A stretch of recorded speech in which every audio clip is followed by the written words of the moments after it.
Vos matins prennent une autre dimension. Avec Aïssa sur Espace TV Europe.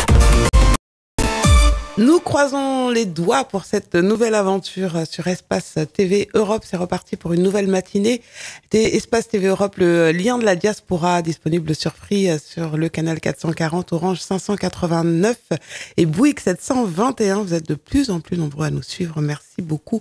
Le lien avec les personnes dynamiques en diaspora, de passage également du continent africain ici à Paris. Nous les accueillons dans notre studio au cœur de la capitale pour parler de leurs aventures, nous raconter leurs histoires, nous parler également de leur savoir-faire, de leur vision et de leurs projets. Ce sera le cas tout à l'heure du président d'IBC International, représenté donc par son président Badji Ibrahima, qui sera avec nous sur le plateau, qui va venir nous parler d'un événement économique donc qui s'adresse aux diasporas africaines et notamment sénégalaises. Ce sont des actions qui sont menées et des événements qui sont organisés dans un contexte de réduction des aides au développement, de crise de la dette et de remontée des eurobonds. Les investissements des diasporas africaines et notamment celle du Sénégal sont essentiels. On en parle tout à l'heure avec notre première invitée. D'autres personnes nous seront plongées au cœur des cultures africaines à Paris, notamment avec nos invités tout à l'heure. Bienvenue. Les matins d'Aïssa sur Espace. Une nouvelle matinée avec de nouveaux invités et nous en parlions hier. Nous accueillons Soussaba Cissé, elle est cinéaste et fille du feu Souleymane Cissé, l'un des plus grands réalisateurs d'Afrique subsaharienne, qui a été le premier à recevoir un prix au Festival de Cannes. Cette héritière du film engagé qui met en lumière les problématiques sociétales et politiques de l'Afrique et du Mali en particulier, vient nous présenter sa dernière production. C'est un film documentaire intitulé Idjanto, qui nous plonge dans l'histoire de son pays, sur plus précisément la crise que traverse le pays depuis 2012 à travers la voix du peuple. Ils sont des citoyens lambda, des acteurs de la société civile. Ils ont subi, ils ont vu ces moments tristes, ces massacres. Ils ont subi les conséquences de cette crise dont le pays a encore du mal à sortir.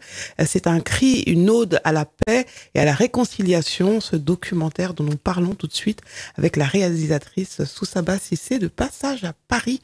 Merci d'avoir répondu à notre invitation à Soussaba Cissé. On est très heureux de vous accueillir et de faire votre connaissance du coup. Bonjour. Bonjour, je suis très heureuse aussi d'être parmi vous et de savoir que je suis écoutée dans d'autres endroits qui n'est pas que le Mali. Merci à vous. Alors, c'est un honneur de vous accueillir. Vous êtes de passage à Paris dans le cadre de votre venue au Festival de Cannes pour rendre hommage déjà à votre défunt père, cette figure emblématique que je disais tout à l'heure du cinéma d'Afrique subsaharienne, mais aussi pour présenter Idjanto. Alors, quel accueil vous a été réservé? Comment ça s'est passé? Dites-nous un petit peu ce que vous avez fait du côté de Cannes. Du Cannes, à Cannes plutôt, je vais dire, on a eu un hommage qui a été rendu à notre père, Souleymane Cissé, le 14 mai dernier. C'est un hommage très émouvant et le village Cannes avait tenu à organiser ça parce qu'ils se sont rendus compte que le festival en elle-même n'avait pas rendu d'hommage à notre père. Ouais. Et que pour eux, c'est un des pionniers, qu'on ne pouvait pas faire Cannes sans lui rendre hommage, surtout qu'il est parti cette année. Donc il y a eu d'autres réalisateurs qui sont partis cette année, mais Cannes a rendu hommage à ces personnes. Et là, le village Cannes s'est dit, ben voilà, avec un autre réalisateur, d'ailleurs nigérien. Rapprochez-vous un peu. Réalisateur nigérien, ouais. Chiqué, ouais. Qui est le représentant du festival de la Silicon Valley.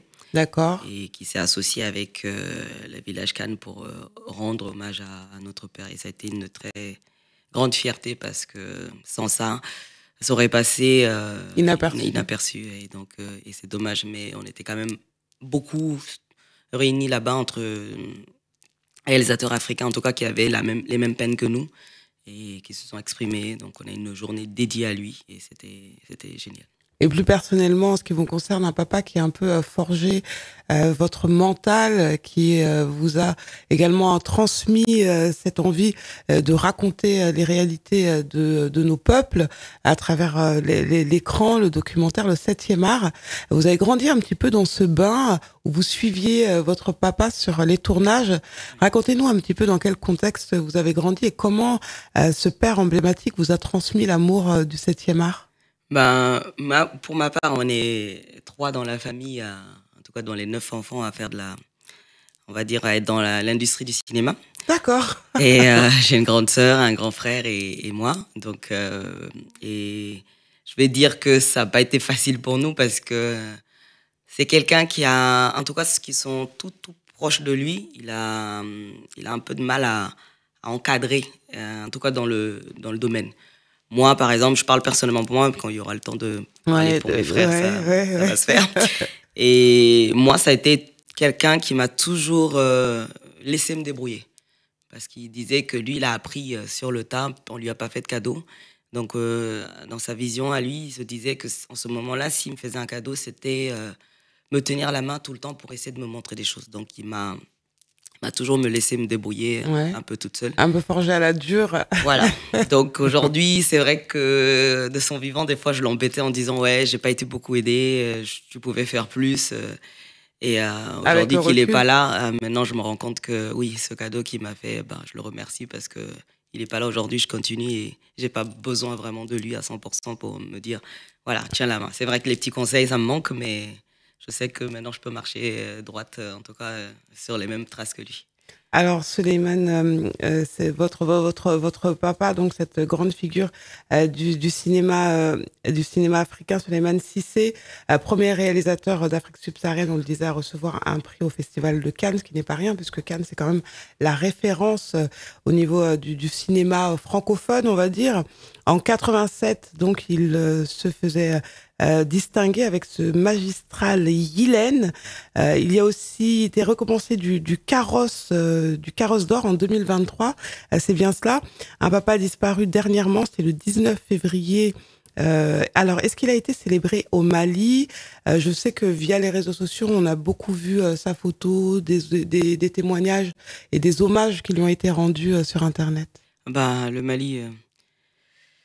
Comment je vais dire, ça a été un choc.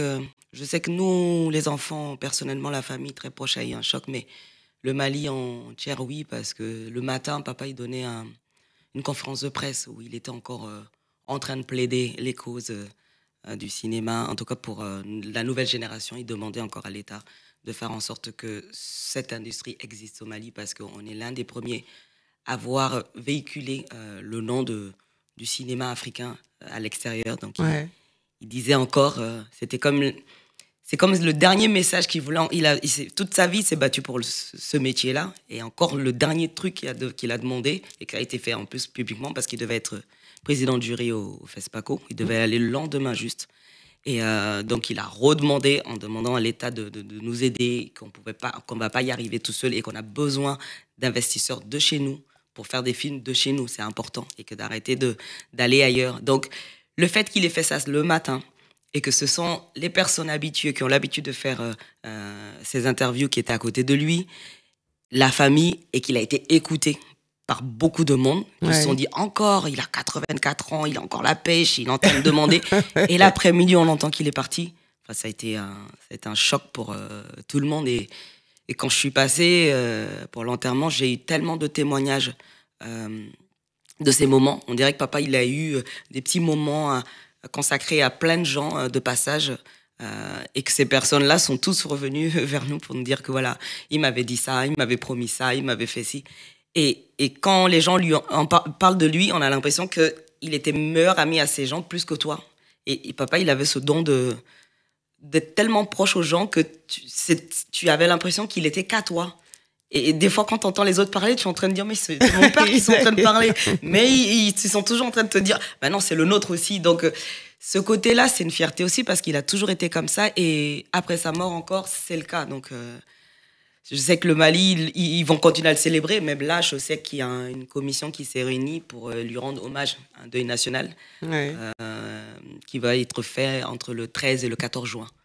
Alors, c'était le cas également à travers ces films. On parlera tout à l'heure de votre documentaire, mais c'est l'hommage également de parler de cette grande figure qui vous a transmis et justement ce côté engagé, être une femme africaine venue du Mali, raconter un cinéma engagé, un peu comme votre père qui racontait à travers ses œuvres nos cultures, nos tabous, le quotidien de nos sociétés, la place des femmes dans ces sociétés traditionnalistes et religieuses.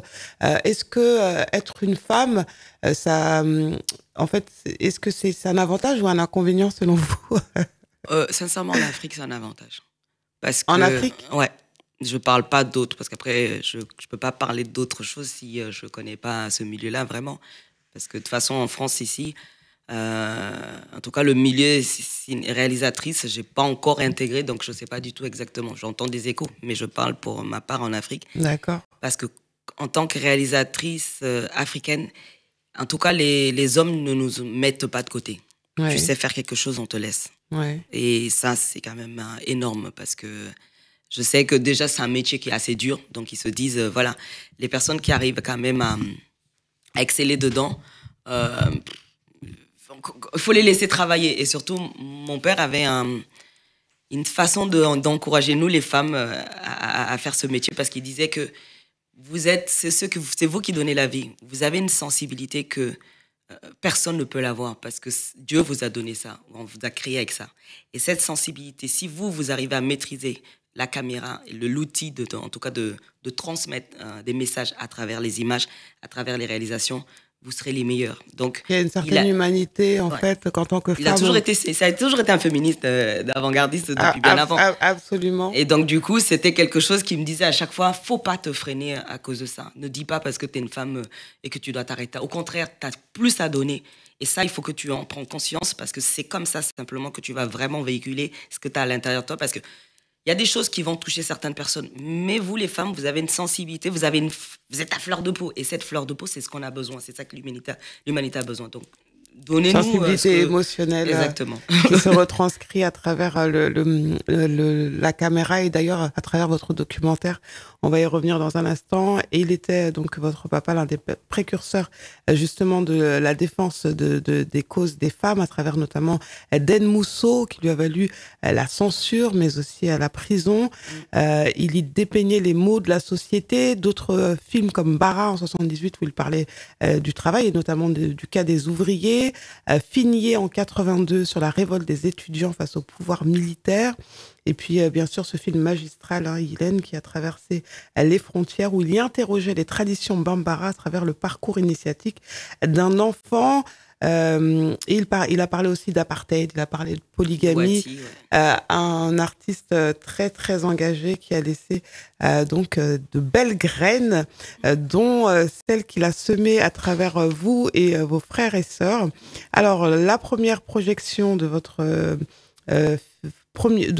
documentaire, Idjanto, que vous êtes venu défendre également.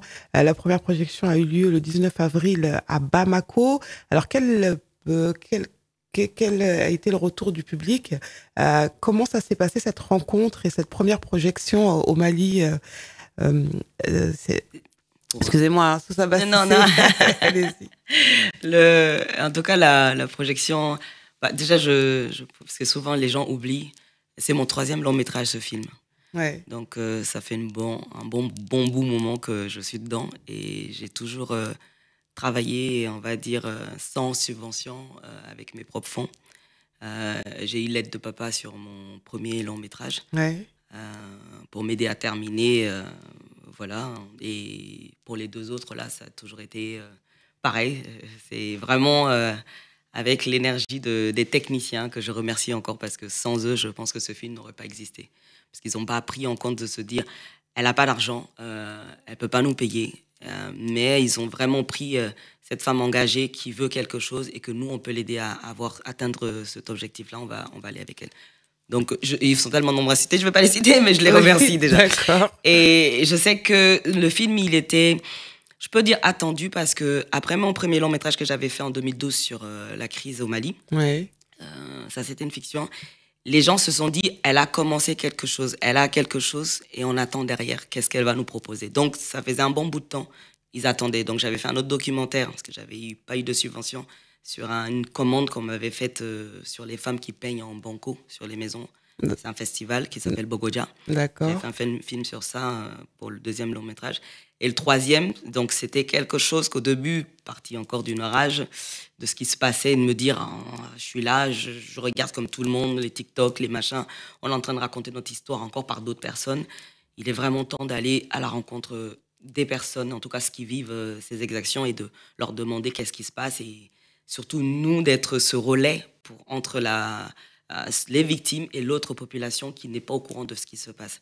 Donc je sais que le film était attendu. Mais je pense que les gens avaient une certaine appréhension parce qu'à cette époque-là, en tout cas de 2019, personne n'a pu vraiment accéder à certaines zones pour faire des interviews, récolter, en tout cas amener une caméra. Ouais. Et nous, on a été une des premières à faire ça. Donc ce documentaire, j'aime pas dire ça, mais je peux dire que c'est l'un des premiers quand même à parler de la situation, mais véritablement sans... envoyer des gens qui ont été sur place, qui ont pris des images, qui ont envoyé. Nous, on a été sur place, on a risqué nos vies pour aller faire ce film parce que voilà. Et donc, du coup, je sais qu'il y avait cet aspect-là que les gens attendaient derrière parce qu'ils savaient qu'on était vraiment allé au fond et ils voulaient savoir ce qu'on a découvert pour révéler en tout cas, pour révéler cette situation. Et en tout cas, l'attente a été à la hauteur parce que après la projection, on avait des difficultés parce qu'on a une seule salle de cinéma à Bamako, qui est un peu défaillant d'ailleurs. Donc du coup, j'avais eu beaucoup de problèmes pour trouver des projecteurs pour pouvoir diffuser mon film. Et quand ça s'est fait, malheureusement encore, il y avait eu un petit décalage de son. Et moi, dans ma tête, j'étais là derrière, ah non, non, non, il faut qu'on enlève. En plus, c'est un hommage à papa. Il faut qu'on arrête le film. Et mes frères étaient là en train de dire, non, pas du tout. Les gens sont concentrés, tu laisses faire. Et à la fin du film, c'est quand même 90 minutes. Tout le monde est resté, personne n'a bougé. Et ça...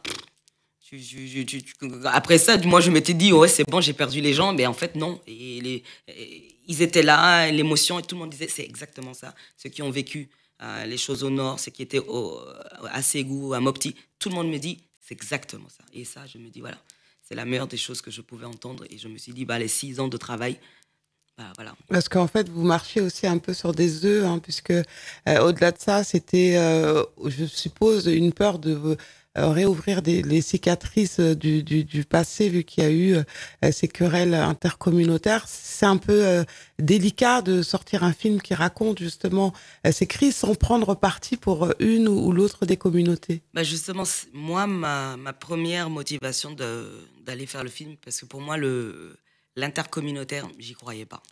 Et pour moi, c'était quelque chose de fake. Mais il fallait... Je pouvais pas dire, voilà, comme ça. Et le fait d'aller à la rencontre et essayer de gratter vraiment ce qu'il y a au fond, je me suis rendu compte que c'est au-delà de ça.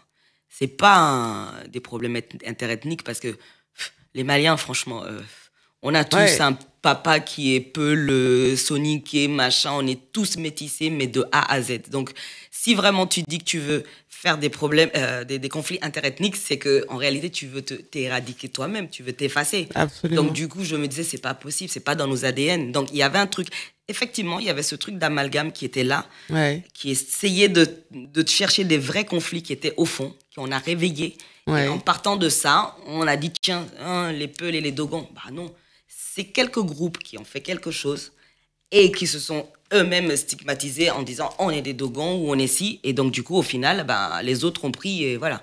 Et les problèmes sont venus là. Mais le vrai fond, c'est les titres fonciers. Le vrai fond, c'était depuis les partages de terres qu'on a fait entre agriculteurs, bergers, que les colons avaient fait depuis l'époque.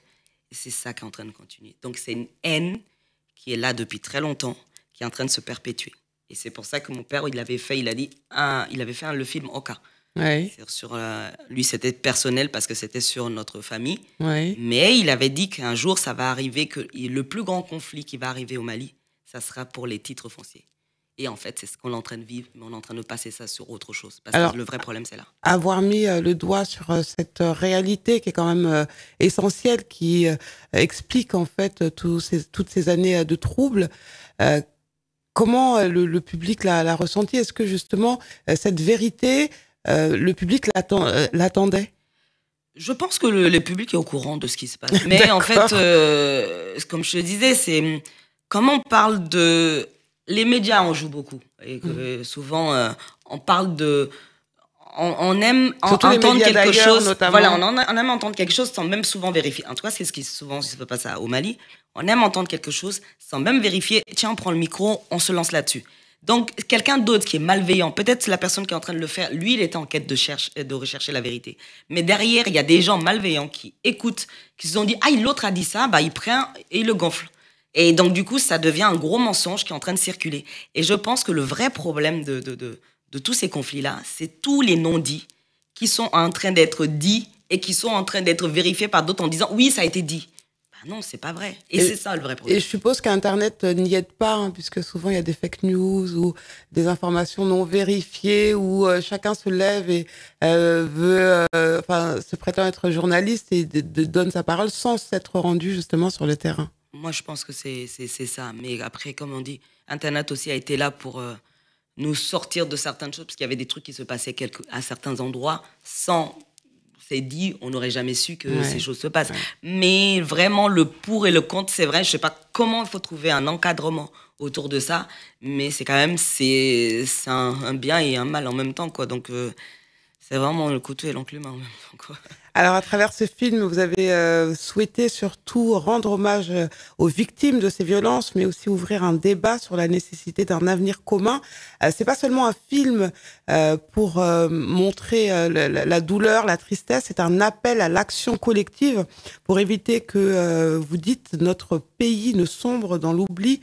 Nous avons la possibilité de reconstruire, mais cela commence par une prise de conscience. L'objectif final, en fait, c'est de rassembler ces peuples toujours traumatisés par ces années de crise. Comme on dit, l'objectif, bah oui, c'est qu'on dialogue. Parce que le fait de chacun reste dans son camp, ce qui arrive, ça arrive aux gens du centre. Ce qui vivent à Ségou, Mopti, c'est leur problème.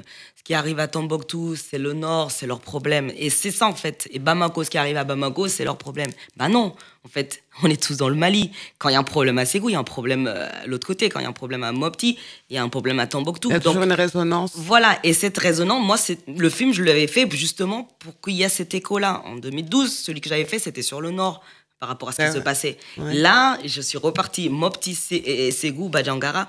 C'est une façon de dire, c'est un truc qui est en train de rôder, il continue, il est en train de circuler dans tout le Mali. Donc, à un moment donné, il y a une plaie, et cette plaie, il faut la refermer. Et pour la refermer, il faut qu'on arrive à dialoguer. Il faut que les autres à Caille sachent que ce qu'ils sont en train de vivre, ça peut être similaire à ce qu'eux, ils vivent à Caille. Ou si c'est pas encore arrivé à Caille, c'est peut-être possible. Donc, c'est comme un genre d'avant-gardiste pour dire, attention, vraiment, on est dans une situation assez délicate où on est obligé de regarder derrière nous.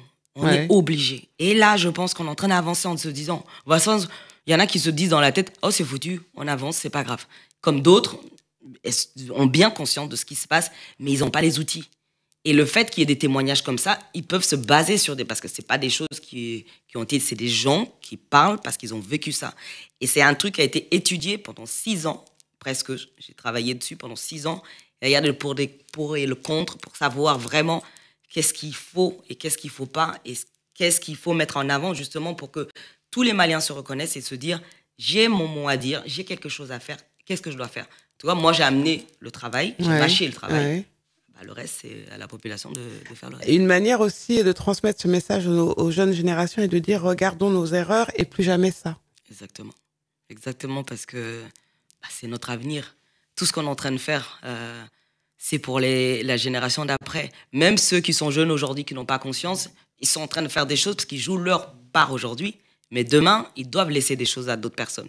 Et donc, si tu as conscience de ça, tu ne peux pas faire comme si tu t'en fous du pays. Parce qu'en fait, le truc, c'est que cette conscience de citoyenneté, elle est dans la bouche, mais elle n'est pas dans le cœur. Mais on voit quand même une jeunesse africaine, grâce notamment aux réseaux sociaux, qui commence à comprendre les différents enjeux, à comprendre certaines réalités. C'était pas le cas les générations précédentes, par exemple. Non, c'est pas le cas au Mali? Si, c'est le cas, mais je veux dire, il y a comprendre, il y a comprendre et comprendre, il y a compréhension et connaissance. Ouais. On est en train de se jeter sur des choses parce qu'il y a un mouvement, ça nous prend les tripes, on est fougueux, on veut voilà, que les choses changent. On est à fond. Mais les vrais trucs, on ne connaît pas. Donc s'il y a quelqu'un d'autre qui arrive, qui donne une autre version, ces mêmes jeunes-là basculent. Ouais. Et c'est ça le problème. Et si on est vraiment citoyen, c'est du début à la fin. On maintient. Et quoi qu'il arrive, on est derrière notre pays. Ça s'arrête là. Et pas tout ce qui est dit à côté, qui fait qu'aujourd'hui, ça tire un peu. Alors, il y a un autre géant auquel vous avez voulu rendre hommage à travers ce film, Adama Namakoro Fomba, qui est décédé également, ironie du sort, le 11 janvier, quelques semaines avant votre illustre papa. Un artiste qui a conquis le cœur des Maliens, notamment en 95. Les Maliens découvraient Kolondjoukou Yiri et d'autres œuvres, donc 4 au total, qui malheureusement n'ont pas eu le retentissement qu'elles méritaient. Un artiste authentique, engagé, qui faisait pas mal de critiques sociales. Il parlait de la pauvreté, des injustices sociales, des luttes de pouvoir, et qui est resté un peu tout au long de sa vie dans une certaine précarité. Un artiste qui, malgré tout, a toujours fait preuve de résilience, de dignité et de constance. Un artiste avait une voix particulière, c'est vrai. Qu'est-ce que vous avez envie de dire et pourquoi c'était important également de le mettre en lumière et de lui rendre hommage à travers votre documentaire? Merci d'avoir posé cette question parce que souvent, on parle beaucoup plus de mon père et qu'il y a quand même une histoire très particulière avec tonton aussi, Adama Namakoro Fomba. Et à leur à tous les deux, et à tonton Amadou aussi, Bagayogo, ça a été aussi un vrai tonton à moi aussi qui m'a beaucoup accompagné aussi artistiquement. Et même, il était venu aussi au décès de papa, 40 jours après lui aussi, il partait. Donc, c'est assez délicat. Et je reviens sur tonton Adama Namakolo Fomba. J'ai toujours écouté ses musiques, lui et tonton Salif, pour écrire. Moi, ils m'ont toujours inspiré. Voilà. Donc, et j'ai toujours rêvé de me dire, un jour, il faut que je collabore avec tonton Salif ou tonton Adama Namakolo Fomba. Et bon, tonton Coco, j'ai toujours rêvé, mais jusqu'à aujourd'hui, je le remercie aussi, parce que c'est lui qui m'accompagne. C'est lui qui a encore refait la bande originale du dernier film. Il avait fait celui du premier aussi. Donc, et donc lui, pour une fois, je m'étais dit, bon, c'est pas grave, je vais aller le voir. J'ai pas eu de fond. Et moi, ça m'embêtait, parce que j'étais au courant un peu de sa précarité, de certaines choses qui se passaient autour de lui. Mais je me disais, ce film, il peut pas être fait sans la musique de tonton. Et surtout, qu'il est Ghana, ça voulait tout dire, ça résumait tout, quoi. J'ai dit non, je peux pas faire ça. Je vais aller au culot. J'ai rien à lui offrir là, mais après que la sortie du film, on va faire les choses et voilà. Donc je suis allée au culot, j'ai demandé. Au début, il a dit que voilà, les droits c'était un peu compliqué, tout ça par rapport à. Je lui ai expliqué que voilà la démarche que j'avais et je voulais qu'il voit d'abord le film parce que ça peut aussi aider. Et quand il a vu le film, il m'a dit bah non, je peux pas ne pas participer à ce film. Il est tellement citoyen, ça me ressemble et ça me fait plaisir que des jeunes comme ça, vous faites des choses comme ça et voilà. Et donc, il m'avait donné de droit, on avait utilisé le film. Et moi, j'avais dit, bon, voilà, à la projection, et j'en ai parlé à papa, j'ai dit, on va faire je ne vais pas te dire une quête, mais on voulait trouver une solution, en tout cas de faire en sorte que je retrouvais des fonds pour pouvoir lui donner les droits. Et donc, on avait parlé à papa, il me disait même que j'avais l'habitude d'habiller papa dans ses costumes. Il me dit, oui, tu me fais pareil, comme ça, on sera des jumeaux à la projection. Et avec papa, j'en ai discuté de ça quelques jours après. Papa, il me fait signe, il m'a dit, ah, t'as entendu la nouvelle? Je fais, oui, j'ai entendu, tonton, il est parti. Il me dit, personne là, il m'a dit, maintenant ton film, on va lui rendre hommage avec le film maintenant. Je dis, bah oui, maintenant, il n'y a pas le choix. Sans savoir que mon père aussi allait rentrer dans l'hommage. Donc, c'était important pour lui? Oui, parce que il se disait, il a été valorisé souvent par d'autres personnes des États-Unis qui ont pris. Mais là, c'était un film malien qui parle des Maliens et que c'est une jeune Malienne qui vient vers lui pour lui demander. Il était très, très content. Et moi aussi, parce que c'était un de mes idoles. Donc, j'étais là en train de dire, waouh, comment ça va être bien. Le film, il avait beaucoup de problèmes. Mais à chaque fois, j'avais des petites mains comme ça qui me tendaient et que je me disais, ah, il y a toujours de l'espoir, ça va le faire. Et quand l'hommage, quand on avait commencé à préparer le film, j'étais en train de le terminer, j'ai eu mon père 2 jours avant son décès à lui, à mon père aussi, en lui disant, ça y est, le film est terminé, je suis prête à le sortir, je vais faire la bande-annonce. C'est incroyable. Et il m'a dit, oui, je sais que j'ai pas beaucoup participé dans ton film, mais tout ce qui est communication, distribution, je m'en occupe. Donc, t'as fait ton taf, le reste, c'est le mien. J'ai dit, ok, pas de souci. Et 2 jours après, et moi je l'ai taquiné en disant, ouais, mon anniversaire, c'est le 20. Parce que mon père est parti le 19 février. Il me dit, oui, le 20, je serai pas là, je serai au Burkina.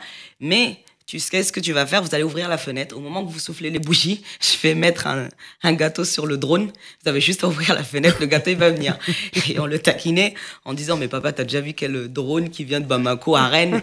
Il me dit, oui, ne vous inquiétez pas. Moi, je l'ai demandé aux militaires, ils m'ont fabriqué, il s'appelle Souleymane Cissé. Le jour de ton anniversaire, t'as juste à ouvrir la fenêtre, le gâteau va se rajouter au sien. Et quand papa il est décédé, la première réaction après les pleurs et le machin, avant juste que j'aille à Bamako, la première chose, on a ouvert la fenêtre avec mon fils et on s'est arrêté, on dit ouais, c'est ça. Donc c'était le drone qui devait venir, c'était ça en fait. Et avec mon anniversaire. Bah non. C'est le côté métaphore qu'il nous avait fait en fait, c'est comme s'il nous avait prévenu de son départ. Mais partir la veille de mon anniversaire, et je me disais, waouh, quel cadeau qu'il m'a fait, quoi. Et dans ma tête, je me dis, bon, après, j'ai pris l'avion pour venir à Bamako pour l'enterrement. Et c'est là, après, que quand j'étais assis, je me disais, papa aussi tenait tellement à cette avant-première. Tonton, il tenait tellement à cette avant-première. J'ai dit, je peux pas faire parce qu'ils sont décédés que je dois m'arrêter là. J'ai dit, je vais respecter la date qu'on s'était dit. C'était le 4 avril et c'est tombé sur ces 40 jours. J'ai dit non, je vais respecter. Bon, après, avec la famille, on avait dit, bon, 40 jours, c'était juste. On a décalé d'une semaine, donc on est de quelques semaines. C'est tombé sur le 19 avril, les 2 mois. C'est fou quand même, le hasard des dates, c'est incroyable. Les 19 mois de son décès, les 2 mois pile poil, bah, on a fait l'avant-première à Bamako. Du coup, je tenais à rendre hommage aux deux parce que dans la salle, même quand je parlais, je les visualisais devant, avec leur boubou en uniforme, les deux assis l'un à côté de l'autre. Et tonton Amadou aussi, qu'on a rajouté parce que quand il était venu au décès des 40 jours, je lui avais dit que j'allais rendre hommage à mon père à travers Adamana Makoro. Il m'a dit que c'était un très bon ami à lui, qu'il fallait le faire parce que Amadou Bagayoko, qui formait... il fallait le faire et tout ça. Et donc, du coup, sans savoir que jusqu'à 40 jours aussi après, incroyable. Lui aussi allait suivre. Et donc, du coup, tous les enfants, on était là avec les Sam Bagayogo, avec Mohamed Namakoro Fomba, le fils aussi de Adama Namakolo Fomba aussi, qui est aussi musicien. Et moi, du coup, on s'est dit, on est un peu la relève, en tout cas, de nos papas. Donc, on ne peut pas leur rendre plus hommage qu'à travers nous-mêmes et nos œuvres, quoi. Donc, voilà, on avait fait l'avant-première avec ça. Merci pour ces histoires dans l'histoire. Merci d'être venu nous présenter Ijanto, qui veut dire prends garde. J'espère que ce film va aller autour du monde, puisqu'il y a plein de festivals qui en sont friands de ce genre de documentaires. Et comme vous n'en êtes pas à votre premier, on lui souhaite longue vie à travers le monde. Merci beaucoup. Comment vous avez envie de conclure cet entretien, Soussaba Cissé? Qu'est-ce que vous avez envie de dire pour terminer? Moi, ce que j'ai envie de dire, j'ai envie de remercier mes mamans. Parce qu'aujourd'hui, on parle beaucoup de nos papas, en tout cas, qui sont partis. Mais les veuves qui sont restées, pas beaucoup. Et je sais que je parle notamment de Tanti Mariam et de ma mère, Lalia Sakliba. Elle n'a même pas pu aller au décès de mon père. Elle a été malade bien avant. Et c'est quelqu'un qui a toujours soutenu. D'ailleurs, ce film, si j'ai eu le début de le faire, c'est elle qui a pris l'argent de sa tontine pour m'acheter un ordinateur pour que je commence le montage. Donc, je veux lui dire merci, maman, parce que tu as toujours été là. Papa n'est pas là aujourd'hui, mais tu as toujours été cette personne qui a été toujours derrière et qui m'a toujours soutenu, qui a toujours cru en moi. Et merci encore d'exister, et que Dieu te donne longue vie et que paix à nos défunts et à ma première mère aussi, qui est Dani Dunamba Koulibaly aussi, qui est partie 3 ans avant mon père. Et voilà, c'est les personnes qui m'ont inspiré, qui continuent à m'inspirer. Donc voilà, je les rends hommage à tous les 4 ou 5. Merci en tout cas. Donc cet héritage qui va perdurer, en tout cas c'est ce qu'on souhaite à Soussaba Cissé, mais aussi à ses frères et sœurs.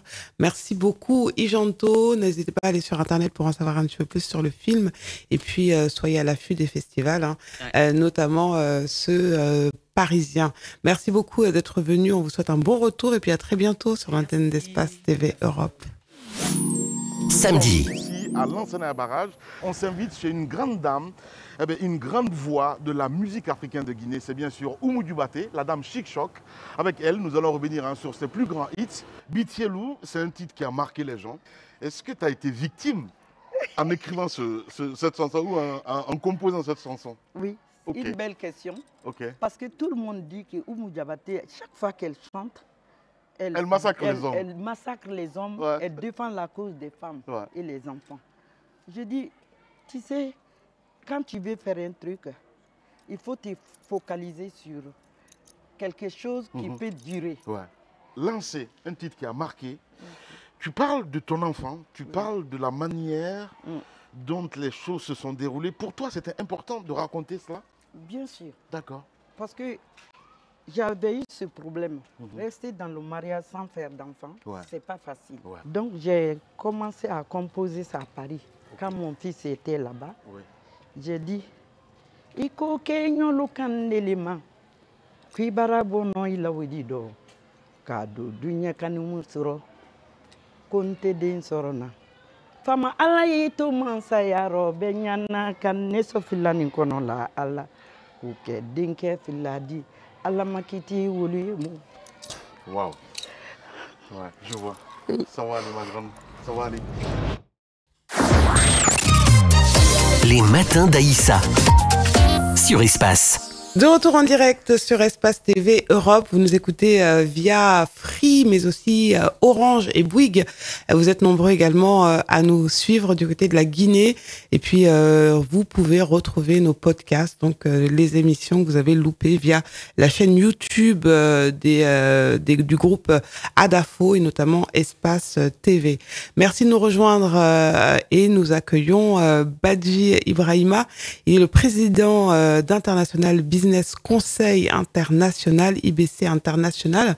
C'est une association fondée en 2019 par des membres de la diaspora africaine active, notamment celle du Sénégal. Une association qui œuvre à promouvoir l'économie sociale et solidaire en Afrique et dans la diaspora, encourager les investissements productifs des membres de la diaspora vers leur pays d'origine, accompagner les entrepreneurs locaux et ceux issus de la diaspora dans la création, la structuration et le développement de leurs projets, notamment aussi favoriser les partenariats publics-privés et les dynamiques de coopération entre les acteurs économiques d'Afrique et d'ailleurs. Aussi organiser justement des événements de réseautage, de sensibilisation, de formation, etc. pour renforcer les capacités entrepreneuriales. L'entrepreneuriat donc en ligne de mire avec un événement qui fait partie des événements annuels de l'organisation de l'association, le salon Link Sunugal International qui revient pour une nouvelle édition, un rendez-vous d'affaires, de questionnement, de mise en place de stratégies, de solutions pérennes afin de réussir ces missions d'investissement sur place avec des ONG, des décideurs politiques, des investisseurs, des porteurs de projets, des experts pour des discussions, mais également des rencontres B2B, etc., etc. On en parle avec le président donc de IBC International, Ibrahima Badji. Alors la présentation a été longue puisqu'il y a tout plein d'ambitions autour de ce beau projet. Et l'actualité, c'est ce salon qui aura lieu le 31 mai prochain à Paris. Vous allez bien ? Je vais très bien, Esther. Tout d'abord, je salue tous les téléspectateurs et tous les membres de l'association International Business Conseil Invest basée en Europe, en Amérique, en Afrique et en Asie. Alors, justement, pour remettre un peu le public dans le contexte et comprendre les enjeux de ces événements et les enjeux également de vos différentes missions à travers IBC International, les fonds venus de la diaspora, principalement installés en Europe et des États-Unis, je parle de la diaspora sénégalaise, est en fait en fait, c'est l'un des investissements principaux en ce qui concerne le PIB du Sénégal. Et sans justement ces 2,4 millions d'euros, soit 10,5% du PIB, eh bien, il y aurait beaucoup plus de problématiques économiques au Sénégal. Alors, c'est important de dire que la diaspora sénégalaise participe grandement à l'économie du pays. Oui, effectivement, la diaspora sénégalaise participe à l'économie sénégalaise, mais avec l'association internationale Business Council Invest, l'une de ses missions est plus d'orienter ses financements vers la production.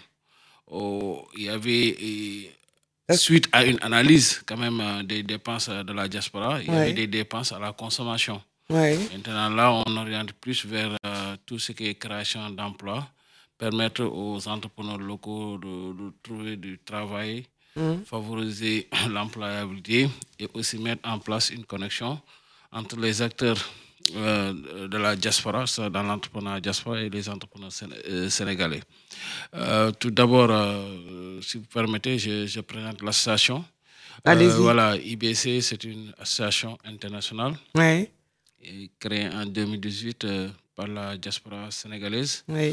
Et l'une des missions est de former, encadrer et de trouver des opportunités.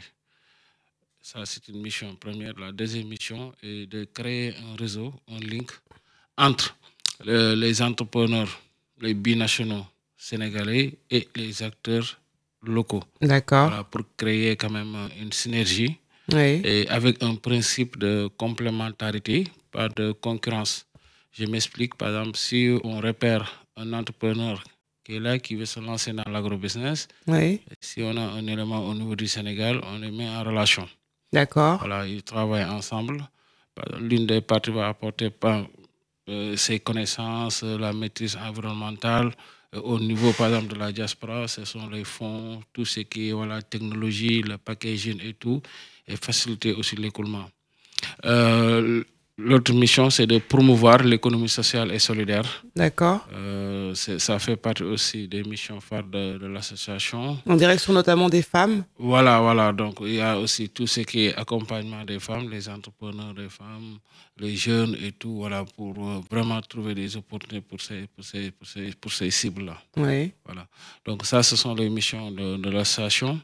Maintenant, par rapport à la stratégie, nous organisons très souvent des forats. Et l'objectif de ces forats est vraiment de créer un vrai réseau entre les décideurs, les entrepreneurs et aussi les partenaires publics-privés. Voilà, pour créer une synergie vers le développement de l'Afrique, parce qu'on sait que l'Afrique a toutes les ressources, mais il y a des choses qui se bloquent. Et voilà, on essaie de trouver ces solutions-là pour vraiment améliorer les conditions de vie des entrepreneurs. Car aujourd'hui, pour un entrepreneur et justement pour ses investisseurs, le réseautage, c'est essentiel. Très essentiel. Le réseautage, c'est l'une des étapes les plus importantes dans cette démarche. Donc nous, grâce à ce résultat, déjà, on a des équipes partout qui vont recenser les besoins prioritaires des entrepreneurs locaux. Donc, la plupart des fiches qu'on a à étudier, il y a la partie formation, c'est très important. Tout ce qui est renforcement de capacité avec le mentorat. Il y a aussi la partie, tout ce qui est accompagnement technique pour l'élaboration d'un business plan.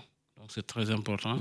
Parce que, pour avoir de bonnes projections et savoir où on va et que ce soit des business pérennes. Exactement.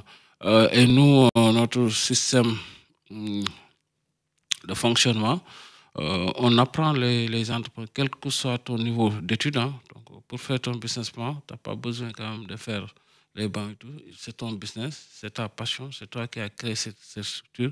Tu dois être en mesure de présenter ce projet auprès des bailleurs. Donc, d'habitude, ces business plans étaient confiés à des cabinets et tout, qui mettaient en place des projets et tout. Même, en fait, le porteur de projet n'arrivait pas à comprendre Voilà.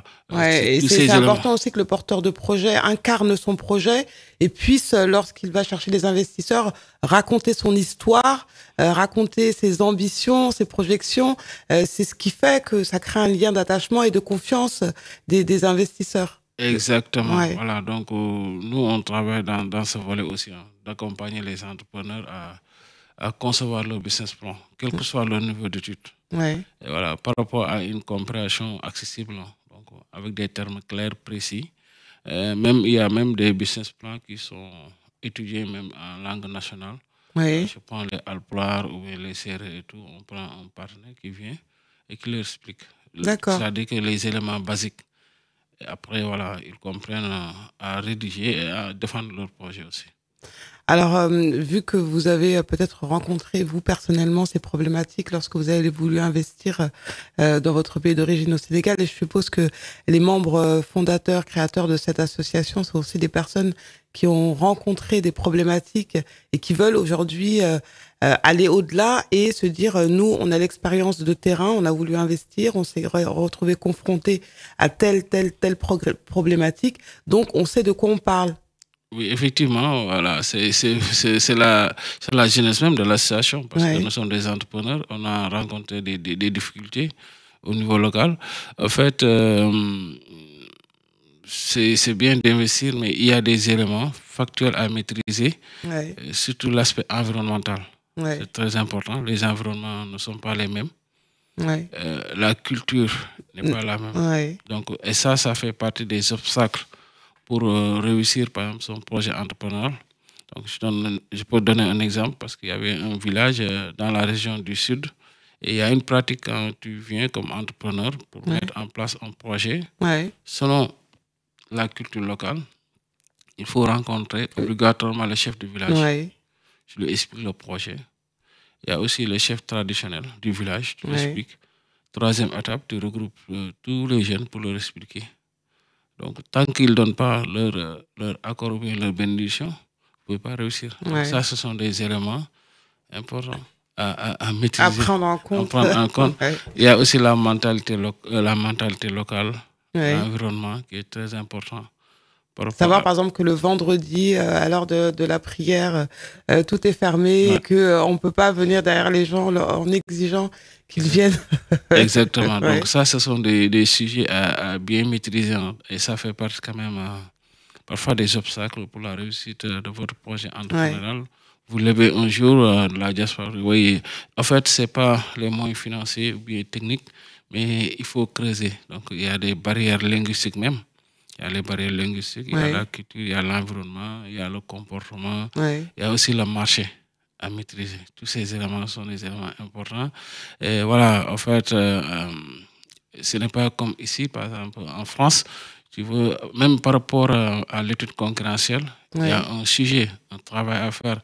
Parce qu'ici, il y a une base de données, tu cliques, tu sauras tes concurrents, les dépôts de bilan, tout est archivé. Voilà. Vous avez toutes les informations. Alors que, voilà, en Afrique, vous êtes obligé de prendre votre bloc-notes et d'écrire. Ou d'aller faire des enquêtes sur place. Voir sur place, avoir les éléments, étudier vos futurs concurrents, vos futurs clients, tout ça, et tout se fait via vraiment d'une façon physique. Ce n'est pas encore digitalisé, donc tous ces éléments sont des facteurs très importants à maîtriser. Et aussi savoir dans quel secteur investir, parce qu'il y a des personnes qui vont comme ça avec une idée, qui investissent dans des secteurs qui ne sont pas aussi porteurs que ça. Oui, c'est vrai. Mais en fait, un entrepreneur, l'un des critères d'un entrepreneur, et voilà, d'avoir la passion de ce que tu vas faire. Donc, passionné. Donc, il y a la passion qui est là, qui est un élément très, très important. Si le problème de la passion est réglé, il faut quand même maîtriser quand même là où tu vas investir. Donc, il y a certains secteurs, même si tu es passionné dans ce secteur et tu trouves que vraiment il y a des sujets par rapport à ce secteur, vous pouvez quand même revoir votre position par rapport à votre vie entrepreneuriale.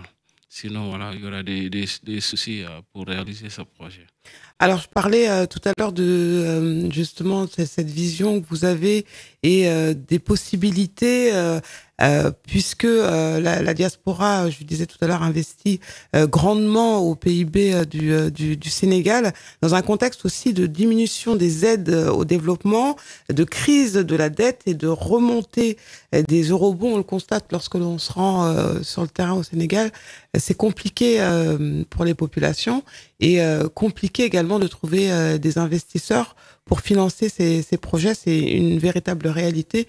Et je pense que c'est important de dire aussi à la diaspora qui nous regarde, qui nous écoute sur cette chaîne, qu'elle est essentielle au développement de notre pays, de la Teranga. Oui, en fait, moi, j'ai fait une analyse générale après, avant d'attaquer la réalité locale au niveau du Sénégal. Ouais. Nous le constatons tous que l'Afrique a d'énormes potentialités, d'énormes ressources et d'opportunités. Mais toujours, on est bloqué à certains sujets quand même que nous, la diaspora, nous les Africains, à résoudre ce problème. Ouais. L'élément numéro 1, c'est par rapport à la solidarité. À la solidarité. Ouais. Donc, il y a un réel manque de solidarité entre nos acteurs, entre les pays. Vous pouvez imaginer, par exemple, en Afrique, vous circulez dans certains pays, on vous demande parfois le visa. Il y a des contraintes ethniques, claniques, des préjugés. Donc, tous ces éléments sont vraiment à analyser pour aller de l'avant. L'autre élément, c'est à nous de prendre nos responsabilités. Et de ne pas toujours attendre de ne pas attendre toujours de ses partenaires et de changer, de renverser les données. Tout est en Afrique. Si un investisseur vient, il y a le principe gagnant-gagnant. Tu gagnes, je gagne. Mais on le voit dans certains projets. Un investisseur qui vient, même la population locale n'arrive même pas à avoir 10% de ce projet. Parce qu'on se sent en position de faiblesse, alors que ça doit changer. Il y a aussi la libre circulation des capitaux. La libre circulation des capitaux. Des capitaux, des produits et des personnes. Entre partenaires. Quand les partenaires, par exemple, européens veulent voyager, ils voyagent normalement. Pas de souci, il n'y a pas de problème. Et tu vois, un entrepreneur ou un homme d'affaires qui veut voyager même pour avoir un rendez-vous, ça pose problème. Avec des refus de visa qu'on ne peut pas expliquer. Donc tout ça, ce sont des sujets à voir, à corriger, à poser. D'où l'importance de faire venir des institutions, des maires, des personnes qui prennent des décisions sur place ou qui peuvent essayer de lutter pour essayer justement de mettre en place des stratégies pour éviter toutes les problématiques ou les contourner, les problématiques dont vous venez de parler. Exactement. Donc c'est l'idée pour l'événement Link Sénégal, qui est un événement vraiment phare de la diaspora. Parce qu'il y aura des tables rondes. Il y a la première table ronde qui va parler des collectivités territoriales sénégalaises et françaises. Les collectivités territoriales sénégalaises et françaises vont parler quand même sur l'économie sociale et solidaire, comment mettre en place des projets communs entre collectivités territoriales, comment améliorer les conditions de vie des populations et trouver des moyens, vraiment des synergies de jumelage pour qu'il y ait un impact économique, social et environnemental au niveau local. D'accord. Voilà, donc il y aura beaucoup de sujets qui seront débattus. La deuxième table ronde, il y aura les partenaires techniques et financiers. Quand on parle de partenaires techniques, c'est des structures d'accompagnement. Donc à tous les niveaux, sur les technologies, voilà, sur tout ce qui est études de projet, tout ce qui est assurance, tout ce qui est la logistique avec le transport aérien et tout. Il y aura aussi une partie qui est très importante réservée à la diaspora, c'est par rapport au financement. On a constaté quand même que c'est extrêmement compliqué, par exemple, de lever des fonds ici pour investir un projet en Afrique. Il y a des contrats, même s'il y a la BPI qui est là, mais avec les autres banques, c'est compliqué. Des structures d'accompagnement pour les levées de fonds. Et maintenant, grâce à notre collaboration avec Jama Funding, qui est une structure de levée de fonds, une plateforme, tout ce qui est co-funding. Une plateforme collaborative ou enfin, comment ça s'appelle, vous avez dit? Jama Funding. D'accord. Jama Funding, qui fait tout ce qui est levée de fonds. Voilà, ils seront le 31 mai. Pour présenter un petit peu les opportunités. Les opportunités pour lever des fonds et investir en Afrique. Et ils sont même dans un projet qui est très important, c'est la Banque de la Diaspora. D'accord. Voilà. Enfin, voilà. Donc, c'est pratiquement finalisé. Et vraiment, cette banque-là est exclusivement réservée à la diaspora pour financer le projet en Afrique. Bon, j'espère qu'on aura l'occasion d'en reparler. Alors, c'est vrai que du coup, c'est thématique et le sujet est tellement vaste qu'on aurait énormément de choses à dire. On va se concentrer sur l'événement Link Sunugal, collectivité territoriale sénégalaise, que vous êtes venus promouvoir avec de nombreuses personnalités venues du continent africain et du Sénégal pour cet événement de partage de réseautage, d'informations et également, on vous l'a dit, de moments B2B pour échanger, réseauter, des tables rondes, des discussions, des moments également où on va se détendre un peu puisque ce sera suivi normalement d'un dîner de gala avec des prestations artistiques et des remises de décoration. Le rendez-vous, c'est le 31 mai prochain. Ça va se passer aux 3 rue du Docteur Lancereau à Paris. Alors, on va vous donner tout à l'heure les indications si vous voulez participer à l'événement. Je suppose qu'il reste des places pour les personnes qui nous écoutent et qui veulent participer au forum. Oui, il reste encore des places et voilà. On invite dans toute la diaspora africaine à venir participer à ce forum parce que je disais, voilà, il y aura beaucoup de choses à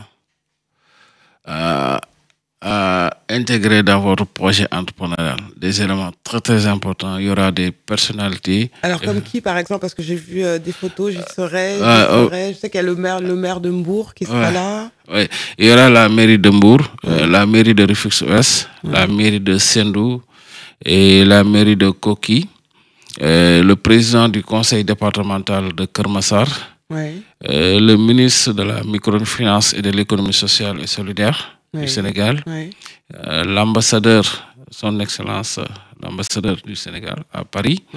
Il y aura aussi des élus français, dont le maire de Bourget, le maire du 7e arrondissement et du 17e arrondissement. D'accord. Voilà, parmi ces personnalités. D'accord. D'autres personnalités attendues tout au long de la journée à ce forum, donc Link Sunugal, collectivité territoriale sénégalaise, donc le 31 mai à Paris, 3 rue du Docteur Lancereau, ça commence à 9h et jusqu'à 22h. Donc, est-ce qu'il y a d'autres temps forts? Est-ce qu'il y a d'autres choses qu'on a oublié de dire? Ibrahima Badji, qu'est-ce qu'il est important de retenir dans cette émission ce matin, Ibrahima Badji? Oui, en fait, il y a aussi une table ronde qui en fait, ça attire plus mon attention. Discutons-nous entre diaspora. Donc, pourquoi? Voilà, discutons-nous entre diaspora. Cette table ronde va vraiment faire un état des lieux des difficultés rencontrées par la diaspora.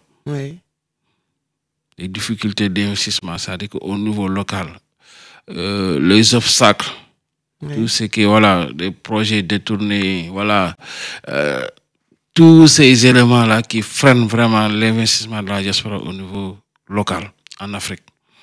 En même temps aussi, il y aura des interventions aussi pour des solutions. Il y aura des clés de réussite pour son projet entrepreneur en Afrique. Avec des témoignages notamment. Des témoignages. Des personnes qui ont réussi et des personnes qui ont échoué. Ils vont partager leur expérience et tout. Voilà. Donc, cette table ronde, c'est une table ronde vraiment de phare et je pense qu'il y aura beaucoup de participants qui vont comprendre beaucoup de choses à travers cette table ronde. Voilà. Au-delà des tables rondes, quand même, il y a ce qu'on appelle le réseautage, le link. C'est important. C'est très, très important. Nous, on dit que tout est réseau. Tant que vous n'avez pas de réseau, voilà. C'est un peu compliqué quand même d'évoluer par rapport à votre projet entrepreneurial. Et on a sélectionné des profils, des techniciens, de vrais techniciens. Et là, on s'est dit qu'on fait des choses factuelles. Pas qu'on fait un forum, que les gens viennent, mais il faut qu'il y ait des retombées. Et on va mettre en place aussi un comité de suivi de pilotage pour superviser voilà, toutes les affaires qui ont été conclues là-bas. Ouais, et pouvoir faire des bilans. Pouvoir faire des bilans voilà, pour la précédente édition. Pour être dans le concret. En fait. Oui, dans le concret. Nous sommes dans le concret. Nous, à chaque événement, on attend les retombées et on matérialise ces retombées. L'année prochaine, on va montrer aux participants. C'est ça qui a été fait. Parfait. On sent en tout cas votre investissement et votre passion et l'envie de vouloir également apporter votre pierre à l'édifice donc et à développer ce beau pays que nous avons en commun, hein, le Sénégal, Ibrahima Badji. Alors, où est-ce qu'on va sur Internet si on veut participer au forum, si on veut rejoindre le mouvement d'IBC, si on veut en savoir un petit peu plus, où est-ce qu'on vous trouve sur Internet? On trouve sur Internet sur www.ibcck.com. D'accord. www.ibcck.com. D'accord. Voilà. Vous cliquez sur ce site, vous aurez toutes les informations, tout ce qu'on a eu à faire, notre parcours, les événements qu'on a fait, les retombées, voilà, tous les témoignages, voilà, tout est sur le site. Je vais vous laisser conclure. Peut-être si vous voulez une phrase en Wolof, même si ce ne sont pas que des Sénégalais qui nous écoutent, mais je vais vous laisser vous faire plaisir avec une petite phrase de conclusion. Allez-y. Merci, voilà, merci pour l'occasion parce que voilà, vu que l'association quand même est présente dans les 14 régions du Sénégal. Oui. Voilà, parmi les membres, il y a ceux qui ne parlent pas le français, qui ne comprennent pas. Allez-y. Merci pour l'occasion de parler en Wolof. Allez-y. Voilà, aussi la diaspora.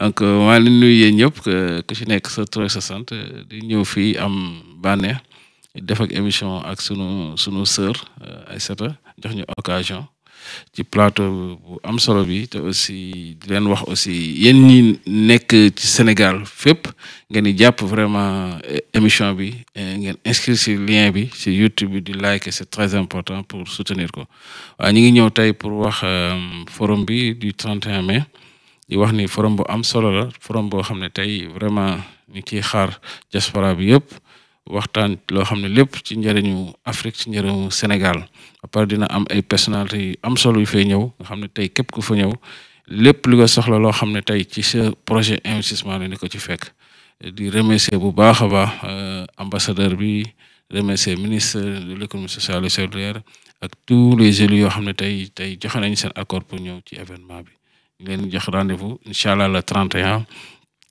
si adresse bi 3 rue du Docteur Lancero, Paris 8e arrondissement. Dans le 8e à Paris. Merci beaucoup d'être venu, d'avoir fait le déplacement. On salue toutes vos équipes. Ibrahima Badji, on vous souhaite une belle édition de cet événement Link Sunugal, collectivité territoriale Sénégal. Ça se passe également sur les réseaux. À très bientôt sur l'antenne d'Espace TV Europe. Merci d'être venu. Les matins d'Aïssa sur Espace.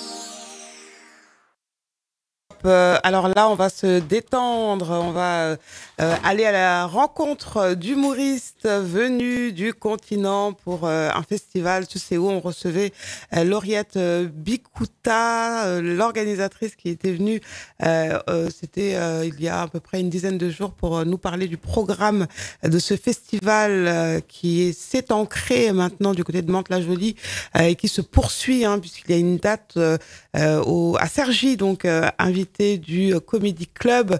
Tout le monde veut les voir sur scène. Ils étaient à l'appart La Villette également, aux côtés de Prince Calix. Ils sont un petit peu demandés. Ils font des vidéos, ils s'éclatent. Ils sont à Paris pour faire rire. Donc, et ils sont avec nous sur le plateau. En tout cas, certains d'entre eux, dont Joyeux Bin Kabodjo, qui représente la RDC. Merci d'être venu sur le plateau. Il y a Manitou également du Gabon. Ils ne sont plus à présenter et je vous rappelle donc qu'ils seront toujours dans le cadre du festival Tucéo. Vous confirmez, vous y serez à Cergy, les garçons? Oui. Ben oui, on n'a pas de choix, nous sommes là pour ça. On est venu travailler en s'amusant et s'amuser en travaillant. Alors, on y sera, on n'a pas le choix. Alors, merci d'être venu. Vous pratiquez ce métier depuis des années déjà. Vous êtes connu, reconnu dans votre pays. Et au-delà des frontières de vos pays respectifs, puisque ces dernières années, on a vu que ce métier d'humoriste, avant, c'était un peu compliqué. Il y avait beaucoup de réticences. Il fallait allier d'autres activités à côté, animateurs, il y en a techniciens, il y en a même qui faisaient le ménage pour pouvoir subvenir à leurs besoins. Aujourd'hui, ça a un peu changé grâce notamment aux réseaux sociaux, grâce à Internet, grâce aussi à votre créativité, au fait de ne pas lâcher l'affaire, grâce aussi à des initiatives, des festivals, des personnalités comme Jamel Debbouze, comme Maman, qui ont réussi à mettre en place des festivals qui sont suivis partout à travers le monde. C'est le cas du Marrakech du Rire, que tu as fait d'ailleurs à plusieurs reprises, Manitou. Ouais. Le cas du Parlement du Rire, d'Abidjan Capitale du Rire, c'est grâce aussi à des chaînes comme Canal+ Afrique qui ont réussi à démocratiser un petit peu l'humour. Alors, quel est le bilan que vous faites depuis le début où vous avez commencé? Est-ce qu'aujourd'hui, on peut dire que c'est une industrie, ou en tout cas qu'on peut vivre du métier d'humoriste en étant au Gabon et notamment en RDC pour toi à Joyeux? Qui commence? Joyeux, vas-y et je vais conclure. Le grand frère, la préséance, vas-y, il faut parler. Non, vas-y, Bon, en vrai, le métier d'humoriste aujourd'hui, on peut se permettre de dire en Afrique, et pour moi personnellement en RDC, on peut se permettre de dire qu'aujourd'hui, l'humour agonisant fait des sursauts. C'est-à-dire, on était à une phase où c'était un métier d'abord méconnu, au sens du stand-up, méconnu de plusieurs. Ouais. Aujourd'hui, grâce à toutes ces émissions que vous avez citées, notamment le Parlement du Rire et d'autres festivals qui naissent d'ailleurs, que ce soit au Congo ou en Afrique, des initiatives des jeunes Africains, ouais. L'humour a pris de la place. Aujourd'hui, les musiciens, on surprend les musiciens à nous envier. Ouais. Donc aujourd'hui, on programme un humoriste autant qu'on programme un musicien. On programme... les gens se déplacent pour des festivals d'humour comme ils s'est déplacé avant pour du football. Ouais. Bref, la culture en soi est en train de représenter finalement quelque chose, alors qu'avant, la culture représentait ce qu'on pouvait... Avant, quand on disait culture, les gens, ils voyaient le stade. Les gens, ils voyaient la musique, les concerts, les karaokés. Ouais. Les karaokés au sens des concerts des nuits dans nos villes. Les Gabons, ça ressemble beaucoup plus à la RDC qu'il peut le croire. Et donc, oui, aujourd'hui, grâce à des initiatives des jeunes et des opérateurs culturels, il se trouve qu'en Afrique aussi, l'humour prend sa place et les gens commencent à se déplacer pour des plateaux d'humour. Et grâce également aux collaborations que vous faites lorsque vous vous retrouvez, par exemple, c'est l'occasion, quand vous êtes invité à un festival, il y a Jojo la légende qui est là, il y a toi Joyeux, il y a Manitou, vous en profitez pour faire des collaborations, des vidéos ensemble, pour pouvoir justement faire en sorte de partager vos bases fans. Et pour s'inviter à nos événements. Ouais, oui, par exemple, Manitou, jusqu'ici, c'est un secret de polichinelle, mais Manitou, par exemple, on se suivait sur les réseaux, on s'appréciait de loin, et après, les jours, on se voit le dimanche au festival, le samedi. Au festival, samedi, on est en mode, lui, il est en mode, enfin, c'est sourire. Et moi, je suis en mode, enfin, je te rencontre. Tu vois, genre, et là, on est déjà en train de se dire, quand est-ce qu'on se revoit et où? Est-ce que ce sera au Congo? Est-ce que ce sera à Bukavu? Parce que moi, je viens de la République démocratique du Congo, mais à Bukavu, c'est-à-dire ou à Libreville, là où on parle Swahili, tu vas apprendre à parler Swahili. Ou à Libreville, donc on se l'est dit, Jojo, c'est décidé, il doit venir à mon festival. Ouais. Lui... Ah donc, c'est pas encore décidé pour moi. Je réfléchis, je n'ai pas les moyens de te payer. Et il est bavard, Joyeux, Manitou. Vraiment. Moi, je voulais revenir sur ce que Joyeux disait tout à l'heure par rapport au métier de l'humoriste. Moi, sincèrement, je vis de mon art. Qui a laissé ton téléphone allumé? Non, je savais que ça allait être la récréation, là. Avec les humoristes, c'était possible. Bon, moi, personnellement, je vis de l'humour depuis près de 10 ans. Ouais. Je vis grâce à l'humour. Et c'est un métier pour moi. Et moi, je pense qu'à l'époque, comme je disais, quand je disais à mon papa que je vais faire l'humour, c'était quasi impossible. C'était vraiment, genre, tu as raté ta vie, quoi. Quand tu dis à une personne que tu es humoriste, après on te dit, et à part ça, tu fais quoi? Surtout au Gabon, on sait que... on le comprend pas. Tu vois. Ouais, c'est vrai, pour eux, c'est un métier de vagabond, quoi. Mais aujourd'hui, sincèrement, moi, chez moi, à Libreville, au Gabon, il y a des magasins que je fais. Quand je rentre dans ces magasins, je fais des courses. il y a des gens qui profitent à faire des courses pour dire, s'il vous plaît, c'est Manitou qui paye. Tu vois un peu le niveau? Ça veut dire qu'on a vraiment élevé le niveau. Surtout que toi, tu fais plein de collaborations avec des marques. On dirait que tu es partout. Tu as toi l'argent. Hein. Ouais, mais bon, moi, je suis ambassadeur de plusieurs marques. Ouais. Et c'est à travers l'humour. Vous voyez? Donc, voilà, moi, je vis pleinement de mon art. Je construis grâce à l'humour. Aujourd'hui, je suis, on va dire, entre guillemets, comme le ministre de ma famille. C'est grâce à l'humour. Je ne fais pas autre chose que l'humour. Donc, c'est un métier aujourd'hui que je respecte et que je suis même fier de voir les moments dire que moi, je souhaiterais que mon fils devienne comme toi. C'était impossible à l'époque.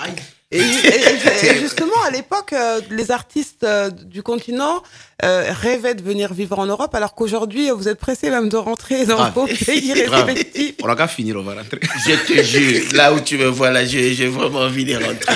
Là, c'est la date du 24 là, qui nous retient ici, le Sergi Comedy Club. Ouais. Donc, dès qu'on termine, je pense que ça va être bien qu'on rentre chez nous. Donc, l'importance de rester dans son pays. Et avant, en fait, on voulait fuir, on voulait aller en Europe, on voulait aller ailleurs, alors qu'aujourd'hui, on voit que cette jeunesse créative a bien compris déjà que l'inspiration, elle était... parce que, en fait, l'Afrique, c'est un théâtre à ciel ouvert. Nos maisons, ce sont des théâtres à ciel ouvert. Nos cours communes, ce sont des théâtres à ciel ouvert. Nos moyens de transport, ce sont des théâtres à ciel ouvert. Pour garder justement cette authenticité et cette créativité, c'est important de rester en terre africaine. Manitou, t'en penses quoi? Oui, mais moi, je pense que c'est carrément ça. Hein. Il faut rester en terre africaine pour avoir plus d'inspiration, pour avoir plus d'idées. Et moi, je pense que c'est notre source d'inspiration. Mais en même temps, il est important quand même de sortir parce que ça ouvre l'esprit. Ouais. Ça te permet de découvrir autre chose. Ça te permet d'avoir encore plus d'idées, de dire que quand j'étais en France, voici ce qui s'est passé. Voici. Donc, nous, on essaye de bouger pour essayer de prendre un peu partout pour essayer de concocter des futurs spectacles à venir. Joyeux à ce sujet? Je pense, oui. Enfin, effectivement, il faut bouger, mais surtout et aussi pour démystifier l'Occident. C'est-à-dire qu'il faut amener des gens à voir les artistes et partir en Europe, ou peu importe, en tout cas chez les Blancs, si vous voulez, et retourner au pays. Parce que cette façon permet de démystifier et de dire aux gens, mais en fait, finalement, il ne faut pas porter les rêves de l'étranger, les rêves de « moi, j'irai faire rire là-bas et puis j'y resterai ». Non, on peut aller faire rire et retourner. Ça permet, en fait, cette collaboration-là permet de grandir au contact des autres. Et après, ça permet aussi que, voilà, désormais, on se dise, c'est possible que l'art puisse être exporté, en fait. Alors, il y a des problématiques que vous rencontrez quand même jusqu'aujourd'hui, trouver des financements, des salles dignes de ce nom dans certains pays, hein, je ne parle pas des vôtres spécifiquement, et justement, vous avez voulu aussi pallier à ça et aussi transmettre aux jeunes générations, puisque c'est comme ça qu'on avance et qu'on sème des graines pour faire avancer l'humour.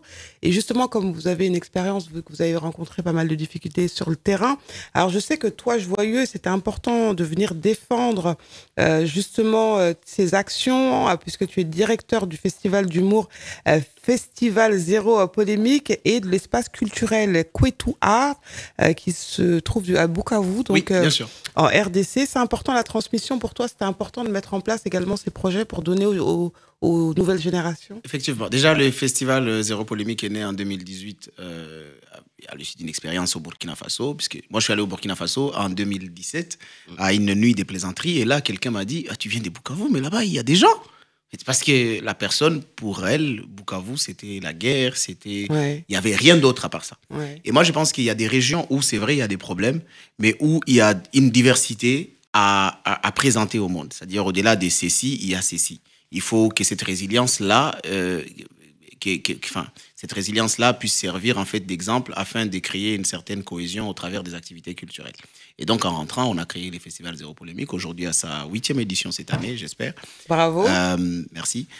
Qui est en diffusion sur Canal depuis la 7e édition, c'est-à-dire l'année dernière. Ouais. Et donc, on a fait comme on pouvait. Maintenant, il y a ces côtés-là où les artistes ont besoin des espaces pour créer, pour être formés, pour diffuser, pour la production, ainsi de suite. Et c'est là que l'espace culturel Kwetu Art est rentré en jeu en 2020.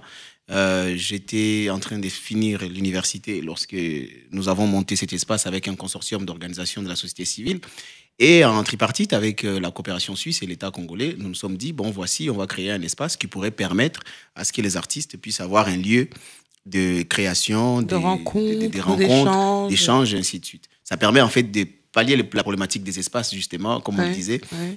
Nous sommes dans une région où beaucoup d'espaces culturels avaient été transformés en églises, en université, en bar. Donc, au bout d'un moment, il fallait quand même avoir un cadre de réflexion, si on veut, pour les artistes. Et c'est comme ça que cet espace a été créé. Il y a une bibliothèque, il y a des chambres quand les artistes veulent aller en résidence. Il y a une salle de spectacle qui peut accueillir. C'est la maison des personnes. C'est la maison de l'art de Bukavu. Voilà.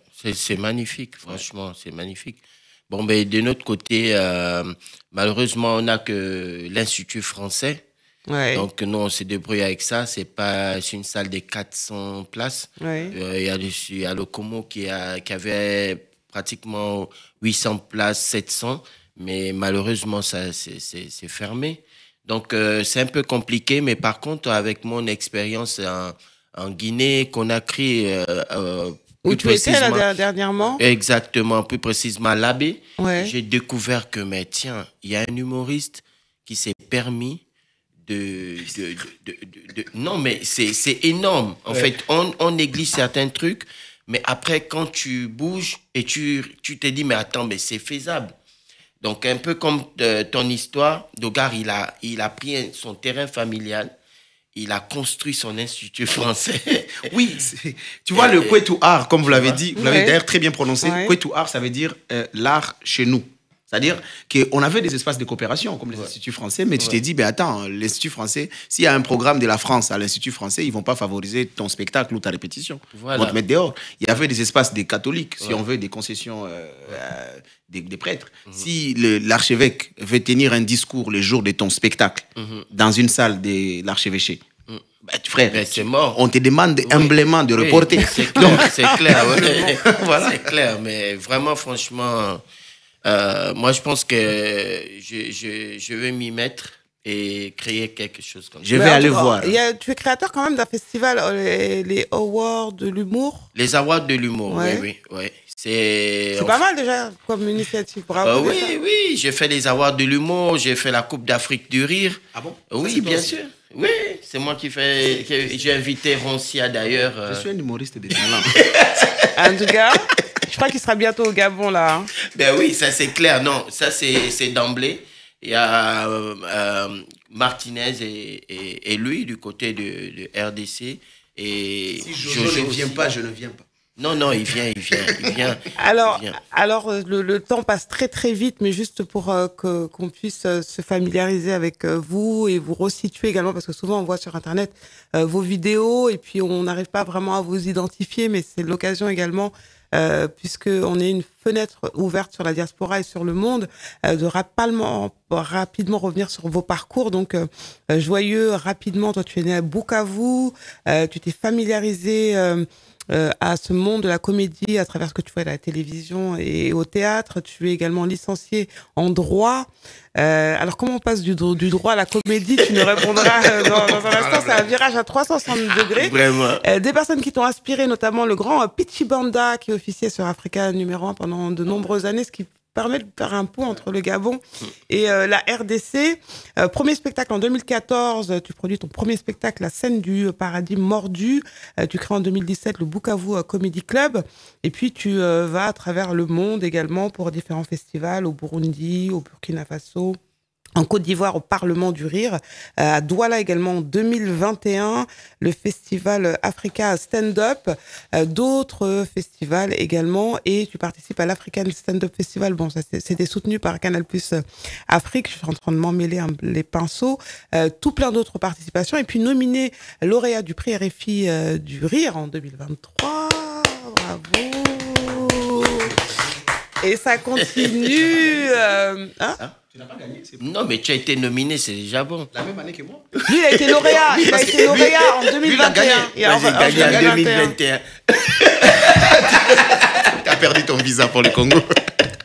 Mais lui, il est né avant toi, il est plus vieux que toi, donc tu as le temps de... Oui, bien sûr, bien sûr. Ah, Manitou. Mais là-bas, dès que tu as gagné, tu ne peux plus repasser, c'est fini. Ah ouais, c'est donc, vrai. Je le ramène l'année prochaine. D'accord, Inch'Allah. Donc, j'ai confiance. Alors, Manitou, très connu au Gabon, une véritable personnalité, il disait que quand il faisait les courses, on venait pour dire c'est lui qui va payer mes courses. Alors, ton CV est assez incroyable, lauréat du prix RFI en 2021. Tu as été sur les prestigieuses scènes d'humour, le Parlement du Rire. Tu as fait plusieurs fois le Marrakech du Rire également, où on t'a vu prester via la chaîne M6, parce que c'est rediffusé également sur M6. C'est quand même l'un des plus grands festivals, on va dire. C'est la Coupe du Monde. C'est la Coupe du Monde. De l'humour, ouais. Et comment ça se passe lorsqu'on preste là-bas? C'est la pression quand même? C'est une grosse pression, tu te dis. Il y a tous les footballeurs. Voilà, j'ai vu ça à la télé. Oh mon Dieu, est-ce que c'est un rêve? Ce jour-là, j'ai dit à Jamel que merci pour ce que vous faites pour les humoristes africains. Il m'a dit non, mon frère, t'es fou ou quoi? C'est ton travail qui t'amène ici. Et tout de suite, j'ai compris qu'il faut bosser, et ne pas baisser les bras. Alors, récompensé plusieurs fois, meilleur producteur de Gotha au Gotha Gabonese Award en 2020, meilleur humoriste des Awards de l'humour en 2020, la même année, décoré par le président de la République avec la médaille de l'ordre de chevalier du mérite, prix de la meilleure prestation publique au Festival TUCO, prix du meilleur humoriste panafricain au Festival international du Mali du Rire, meilleur monteur formateur des jeunes talents d'Afrique. Je cite que ça parce que ton CV, franchement... Vous n'avez pas dit le prix RFI? C'est important. Si, ça je l'ai dit en premier. Ah d'accord, c'est important. Il est mauvais. Tu es en train de taquiner mon collègue. Non, mais franchement, voilà, c'est ça, c'est un long parcours. C'est quand même aussi 20 ans de carrière. Bon, on va dire 24 ans, mais je compte 20 ans parce que c'est là où je commence à me mettre un peu en solo. Et donc, c'est pas fini. Moi, je me dis, il y a encore beaucoup à faire. Je souhaiterais que quand j'arrive au Congo, Kinshasa, rien qu'à l'aéroport, il y a du monde qui m'attend. Et donc, du coup, j'ai beaucoup à faire. Ça, c'est juste un premier parcours. Donc, je ne baisse pas les bras, je continue à travailler. Bravo, en tout cas, n'hésitez pas à aller sur leurs réseaux sociaux pour aller interagir sur leurs créations, leurs vidéos. J'ai vu une vidéo sympa, justement, qui vous mettait en scène avec Jojo, la légende que vous avez tournée là il y a quelques jours, et il vient à table et il veut prendre son petit déjeuner, et puis toi tu lui balances des miettes. Non mais franchement, ça se fait pas. Hein? C'est ça, joyeux, lui. C'est compliqué, il a des scénarios trop compliqués, quoi. Alors, si vous voulez bien, on va switcher un peu, puisqu'il reste 25 minutes, et puis on reviendra sur vous dans un instant avec Jojo la légende et Martinez Mawanga, qui sont là également dans le cadre du festival TUCO. Vous pourrez les voir, je vous l'ai dit, du côté de Cergy, face au 16 rue Francis Combes, à la salle Tanker. Donc, Cergy Comedy Club, c'est samedi 24. Ils seront tous sur scène avec d'autres artistes super intéressants. Donc, voilà l'affiche pour ceux que ça intéresse. Alors, on va mettre une petite bande-annonce et on va switcher pour accueillir les deux autres dans un instant. Samedi. Ici, à Lansana Barrage, on s'invite chez une grande dame, une grande voix de la musique africaine de Guinée. C'est bien sûr Oumou Dioubaté, la dame Chic Choc. Avec elle, nous allons revenir sur ses plus grands hits. Bitielou, c'est un titre qui a marqué les gens. Est-ce que tu as été victime en écrivant cette chanson ou en composant cette chanson? Oui, une belle question. Parce que tout le monde dit que Oumou Dioubaté, chaque fois qu'elle chante, elle massacre les hommes. Elle massacre les hommes, elle défend la cause des femmes et les enfants. Je dis, tu sais, quand tu veux faire un truc, il faut te focaliser sur quelque chose qui peut durer. Lancer un titre qui a marqué. Tu parles de ton enfant, tu parles de la manière dont les choses se sont déroulées. Pour toi, c'était important de raconter cela? Bien sûr. D'accord. Parce que j'avais eu ce problème. Rester dans le mariage sans faire d'enfant, c'est pas facile. Donc, j'ai commencé à composer ça à Paris. Quand mon fils était là-bas, j'ai dit, Iko kenyo lukanelima, kuibara bono ilawedido, kado dunya kanumuturo. Konte den sorona fama ala yito mansa yaro be nyana kan neso filani kono la ala kuke dinke filadi ala makiti wulu mu. Wow. Ouais, je vois. Ça va aller, ma grande. Ça va aller. De retour sur le plateau d'Espace TV Europe, merci de nous suivre. Alors on a switché avec Jojo la légende et Martinez Mawanga de passage aussi à Paris dans le cadre de Tucéo. Alors vous avez entendu les discussions avec Manitou et Joyeux, je ne vais pas beaucoup parler, vous avez entendu les questions et tout. Alors d'abord, comment ça s'est passé le festival? Est-ce que vous êtes content d'avoir été invité au festival Tucéo? Bah, déjà, c'est un grand plaisir et un grand honneur déjà de quitter l'Afrique pour une première fois et de venir en Europe. Ah, c'est la première fois? Oh, mais t'es un bébé, toi. Et du coup, c'est un peu comme un rêve qui se réalise parce que les humoristes africains, nous les Congolais, de Kinshasa bien évidemment, on se dit, on a toujours un rêve, un jour quand on fait l'humour, pourquoi pas faire l'Europe, pourquoi pas aller prester en France, à Paris et faire un peu le tour là. Et arriver ici sur Paris, en tout cas, pour moi, c'est une partie de mes rêves qui commence déjà à se réaliser. Bravo. Et on a été bien accueillis, on a fait le festival Tucéo à Mantes-la-Jolie, c'était très bien passé. Et le deuxième rendez-vous, c'est pour ce 24 au Sergi Comedy Club. L'occasion de partager avec les grands frères qui ont plus d'expérience, qui sont là, qui viennent d'autres pays d'Afrique. C'est important, ces connexions. Et ça, qu'est-ce que ça t'a apporté ces jours passés autour d'eux, en fait, avec eux? Déjà, je vais commencer par Joyeux. C'est quelqu'un qui... En fait, moi, je suis de Kinshasa, le lieu de Bukavu. D'accord. Et je suis son festival depuis un moment avec tout ce qu'il fait, tout ce qu'il accomplit, en tout cas. Je l'ai même dit sur scène, en tout cas, que Dieu bénisse Joyeux, qu'il a continué encore, pourquoi pas 10 ans, 20 ans, 15 ans et plus d'années sur ce qu'il fait. Partager une même scène avec Joyeux et Manitou, que je voyais tout le temps sur le Parlement du Rire et Marrakech et tout. Pour moi, c'est un grand plaisir en tout cas parce que chez eux, nous sommes en train d'acquérir de l'expérience et c'est comme ça aussi que nous, on est en train d'évoluer avec le tout petit peu qu'on vole chez eux. C'est important de le dire et de remercier cela. Jojo, la légende, très connue également, et notamment sur les réseaux sociaux. Toi, tu représentes la République du Congo, donc Congo-Brazzaville, comme on dit. Ça va, Jojo, tu vas bien? Oui, ça va, je vais bien, madame. Tu peux mettre le micro juste devant ta... Ah, d'accord. Voilà. Vas-y. Non, je vais bien, merci, madame la journaliste. Je suis venue en France aussi pour la première fois.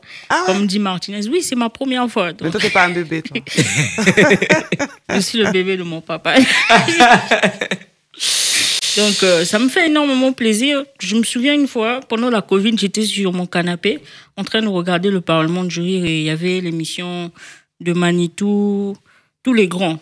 Je rigolais et mon père m'a dit, t'inquiète pas, un jour aussi, tu vas jouer là-bas. C'est vrai? C'est vrai. Et c'est la pire personne qui m'a interdit de faire l'humour. Mais ce jour-là, il me l'avait dit. Et comment on s'inspire justement de ces grands frères? Toi, tu as commencé l'humour quand? Parle-nous un peu de toi rapidement. Moi, j'ai commencé en fin 2021, après l'échec du baccalauréat. Okay. Oui. Et c'est ma tante qui me dit, écoute, tout chemin mène à Rome. Toi, tu es plus drôle, voilà, donc va faire l'humour. Et quand j'ai commencé, c'était des problèmes avec papa, il ne voulait pas, voilà, c'était l'école et tout. Et les gens l'ont forcé. On a dit que non, tu ne peux pas l'empêcher de faire ce qu'il aime, ce qu'il fait. Et du coup, je suis partie à l'Institut français du Congo. Ouais. J'ai croisé celui qui m'a formé, mon mentor, Juste Parfait. Ouais. Voilà, très connu au Congo-Brazzaville et tout. Et dès qu'il m'a vu, il m'a dit, en tout cas, wow, tu feras un bon stand-upper parce que tu es timide, mais sur scène, tu dégages une énergie qu'un homme timide ne peut pas faire. Donc, il m'a formé jusqu'à ce que je suis arrivée ici en France. Donc, c'est un peu ça. Donc, c'est plus sur les réseaux sociaux que tu te déploies, en fait, c'est ça? Non, moi, c'est plus la scène. Mais les réseaux sociaux, en fait, voilà, je fais une vidéo en passant et voilà, ça marche et tout. Mais je veux vraiment faire la scène. Parce que des personnes de petite taille comme nous, généralement, on se déchaîne beaucoup sur les réseaux et peu font la scène. Non, mais ça, c'est vrai. Non, t'as raison. Peu font la scène.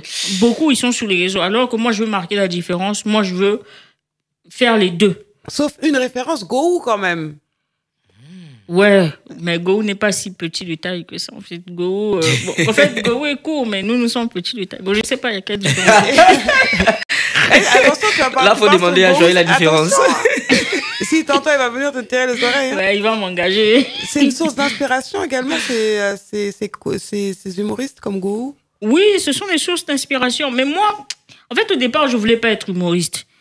Moi, je rêvais d'être bureaucrate, ministre, avocat, directeur de la Banque mondiale. Ça, c'était mes rêves. Mais après, le destin a choisi en fait que je sois humoriste. Dès que je suis arrivée à l'université, j'avais le dégoût de l'école. Et pour votre information, j'ai fait 2 jours à l'université. 2 jours, pourquoi seulement 2 jours? Je n'arrivais pas, en fait, je ne sais pas qu'est-ce qui m'a pris. J'avais maintenant le dégoût. Dégoût? Un dégoût. De l'école? Oui, de l'école. D'apprendre. Je suis arrivée le premier jour, je me suis arrêtée devant la porte. Je suis repartie à la maison. Le deuxième jour, je me suis arrêtée devant le portail. J'ai dit, c'est fini avec la fac. Au lieu d'avancer, tu reculais? Au lieu d'avancer, je reculais. Je ne sais pas quel est le mouvement, qu'est-ce qui m'a poussée, en fait. En tout cas, je ne sais pas s'il est en train de nous blaguer. Alors, toi, justement, c'est quoi tes aspirations, Martinez Mawanga? C'est quoi tes visions? Qu'est-ce que tu as envie? Qu'est-ce que tu aimerais pour ta carrière, les années à venir? J'ai toujours rêvé de donner l'opportunité aux talents de mon pays qui ne m'a pas peut-être donné. Pourquoi pas créer aussi, j'ai dirigé un comédie club à Kinshasa. Ouais. Et j'aimerais en faire tout un festival, malgré que c'est pas facile d'avoir du financement et tout, mais on s'y bat quand même avec le peu des moyens qu'on a. Pourquoi pas en faire tout un festival comme Joyeux le fait à Bukavu. Moi aussi j'en rêve. Bon, on y travaille déjà avec mon équipe dans quelques années. Et les projets verront les jours en tout cas. Et contrairement à Jojo, moi par exemple, j'ai commencé, moi je suis un teacher. Donc j'enseigne l'anglais au pays. C'est vrai? Ouais. Ok. I speak English. Pas aussi bébé que ça, alors du coup, t'es professeur? Je vous dis. Non, et c'est ça. Ça a commencé comme ça, en balançant des blagues. Tu enseignes, tu balances 2-3 blagues. Ben, les gens réclamaient, t'es vraiment bon. À chaque fois que tu balances, ça marche bien. Et juste après, je me suis dit, ça peut être un talent. Et quand je me suis lancé, j'ai fait des ateliers. Et puis après, ça marchait avec des mentors, notamment Dauphin Boulamatadi, Félix Kisabaka. Et c'est parti comme ça jusqu'à ce que Lauriatz, elle a eu à me découvrir à Kinshasa. Et c'est parti comme ça. Bon, vas-y, balance-nous quelque chose, là, vas-y. On te met à l'épreuve. Allez, vas-y. Bon, juste une petite question. Depuis ce matin, est-ce que vous avez brossé avant de venir ici? Vous avez brossé avant de venir ici? Sérieux? Bon, regardez juste la personne qui a même Joyeux fait à Joyeux.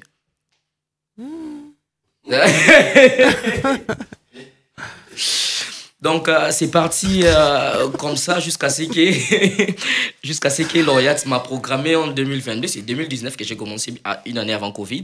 Et c'est en 2022 qu'elle me programme dans son festival. J'arrive, j'ai fait bien la chose. Et puis elle dit, ça c'est un talent. Tu fais bien la chose? Quelle chose? L'humour, bien évidemment. D'accord, ok. Et après, elle s'est dit, tenir 20 minutes sur scène pour un humoriste, en tout cas, c'est pas facile. Et à partir d'aujourd'hui, on va commencer à collaborer. Jusqu'à ce qu'elle a fait, l'année dernière, elle a fêté le 20 ans du festival Tousseo, qui a commencé à Brazzaville. Et à Kinshasa, ça a été organisé pour une première fois à Kinshasa. Et j'ai été le directeur du festival. Je suis d'ailleurs le directeur du festival Tousseo Kinshasa. J'ai dirigé les festivals. Ça a été un grand succès, en tout cas. Bravo. Merci. Jojo, tu nous balances quelque chose aussi? Une blague? Oui. D'accord, c'est carrément ici en France. J'étais avec lui, Martinez. Et il a fait un faux pas, il a gratté la voiture d'autrui. Et la peinture s'est dégradée. Du coup, la dame lui a poursuivi en justice. Mais le gars n'avait pas l'adresse, il me demande. Je lui ai montré. Ils sont partis en justice. À la justice, on les a dit, alors c'est un petit problème, allez régler en gendarmerie. Il m'appelle pour me demander où se situe la gendarmerie. Je lui ai montré. Ils sont partis à la gendarmerie, on a dit, c'est un petit problème, il suffit de régler à l'amiable. Et du coup, le gars m'appelle pour me demander où se trouve l'amiable. Moi, je lui ai dit, moi-même, je ne sais pas où se trouve l'amiable. Donc, on cherche sur Internet jusqu'alors, on n'arrive pas à trouver l'amiable. En tout cas, on va chercher, fatigué même. On vous retrouve sur vos réseaux? Jojo la légende, Facebook, Twitter. Comment il n'y a pas Twitter? Maintenant, on dit X, on dit plus Twitter. Hein? On dit X maintenant, c'est plus Twitter. On dit maintenant X. C'est pour dire que même moi-même, je ne sais pas. Tu vois? On apprend tous les jours. Voilà, donc Jojo la légende, Facebook, Instagram, TikTok. Partout. Ouais, partout. YouTube, Snapchat. C'est ton cas également, Martinez Mawanga. Exactement, Martinez Mawanga partout sur Facebook, Martinez Mawanga, Instagram. Et puis TikTok également, Martinez Mawanga aussi. Les matins d'Aïssa sur Espace. De retour sur le plateau avec nos artistes venus du continent africain talentueux. C'est vraiment une super bonne vibe qu'ils nous ont apporté, on le ressent. Alors les doyens sont revenus, Manitou et Joyeux, Bin Kabodjo, ils sont revenus s'installer. Alors j'espère que vous avez des choses à dire, les gars. Joyeux anniversaire. Non, je blague. En fait, je me suis inspiré des joyeux, quoi, tu vois. Et pourtant, c'est mon vrai nom. Hein. Après, tu n'as pas vu les noms les plus bizarres de la RDC. Ah bon? Moi, j'ai une cousine qui s'appelle Plan Merveilleux des Dieux. Je t'ai dit. Comme ça ne convient pas sur l'extrait de naissance, on l'appelle Plamédi. On abrège. Chez Jojo, au Congo-Brazza, il y a juste Parfait. Ouais. C'est pas faux. Nous, on donne des noms selon... Vous êtes un peu comme la France, quoi. Après... Parce que les Français aussi, tu vas voir Grégoire Dumas, Goya. Salé des choux piment. Oh. Salé quoi? Salé des choux. J'ai rencontré quelqu'un qui s'appelle Salé des choux. Salé de choux? Salé des choux. Moi, c'est Monsieur Ducoq. Ah oui, ça, c'est les noms. C'est les noms. Il y a des noms. C'est normal que... Madame Cochon. Madame Cochon. Madame Cochon. Ah non. Ouais. J'espère que c'est pas un musulman. J'ai vu un sketch à toi, justement, super remarqué, Le riche et le pauvre, que tu as joué sur Canal Plus Pop, qui a eu beaucoup de succès. Oui, ouais. Enfin, Pourquoi tu te détends, tu t'assais comme ça, on dirait. Il faut savoir que... Rapproche-toi un petit peu. D'accord. Il faut savoir, je suis quelqu'un de très détendu dans ma vie à la base. Donc, non, il faut savoir que moi, je viens d'une famille pas très riche. Même pas pauvre, parce que est pauvre une personne qui vit de moins $1 par jour. Comment on appelle celui qui vit de moins $1 par fois? Tu vois, genre, c'était ça ma famille. Donc nous, j'ai grandi dans cette famille-là et donc je m'y connais en pauvreté. Je peux parler de la pauvreté. J'ai le droit. Je suis attitré pour parler de la pauvreté. Et oui, derrière tout ça, j'ai quand même eu la grâce d'avoir un père extraordinaire qui nous a éduqués derrière ces circonstances-là. Et aujourd'hui, je pense qu'une des raisons pour lesquelles je suis devenu humoriste, c'est qu'au-delà du fait que j'ai ri pour ne pas pleurer, il y a aussi le fait que c'est la seule façon de raconter mon quotidien avant qu'on les raconte à ma place. Parce que j'ai un passé que si on raconte maintenant, on va se moquer de moi. Donc mieux, je me moque moi-même de mon passé avant que ça devienne un élément de moquerie. Voilà, donc le spectacle sur les riches et les pauvres, il a fonctionné parce que j'ai raconté les ridicules d'une réalité que je connais, quoi. Ouais. Ben, je ne t'écoute plus. Ouais, non, là c'est bon. Oui, très bien. Pendant, je pense, 3 ans, 4 ans. C'est là-bas que tu as eu l'argent pour construire la maison? Non, pas du tout, pas du tout.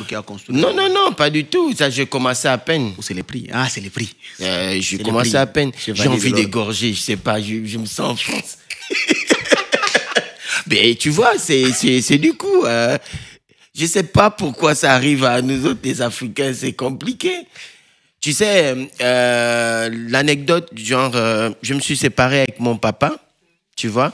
Il m'a laissé à l'aéroport. Tu sais, Air France, c'est 19h et tout. On se sépare avec la famille et tu montes pour aller prendre l'avion. Donc, c'est à base de, oui, papa, vraiment, ça me touche. Vraiment, ok, d'accord. Et puis, le lendemain, j'arrive sur Paris. Donc, on arrive à 6h. J'appelle mon papa à 7h pour lui dire que je suis arrivé. Donc, je fais genre, oui, allô, papa? Oui, je viens à peine d'arriver, là.